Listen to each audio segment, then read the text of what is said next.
बिहार में इस साल विधानसभा चुनाव काफ़ी दिलचस्प होते नजर आ रहे हैं। इस बार एनडीए और इंडिया अलायंस यानी इंडिया गठबंधन के अलावा प्रशांत किशोर की जनसुराज पार्टी भी मैदान में है। मुख्य मुकाबला दोनों गठबंधन के बीच ही माना जा रहा है, लेकिन इस बात की पूरी संभावना है कि पीके बहुत से उम्मीदवारों का खेल बिगाड़ सकते हैं। अब चिराग पासवान भी बिहार में चुनाव लड़ने से लेकर 243 सीटों पर उम्मीदवार उतारने की बात कर रहे हैं। हालांकि चिराग ने अब तक एक बार भी नहीं कहा है कि वह एनडीए से बाहर आएंगे।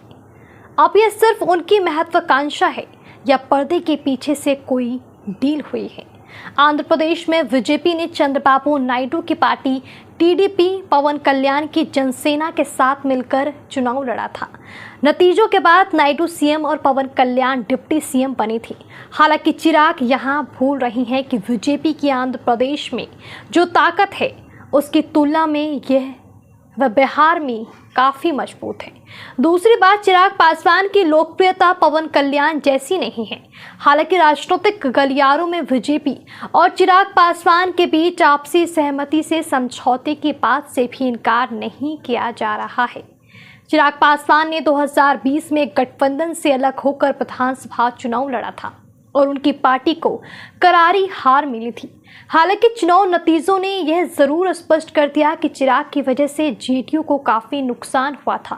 फिलहाल वह केंद्रीय मंत्री हैं और पीएम मोदी, गृह मंत्री अमित शाह से लेकर बिहार बीजेपी के नेता भी दोहरा रहे हैं कि सीएम का चेहरा नीतीश ही होंगे। अब एक सवाल यह भी है कि क्या चिराग के बिहार की राजनीति में बड़ी भूमिका तलाशने की महत्वाकांक्षा में जो कुछ है उसे भी ना गवा दें।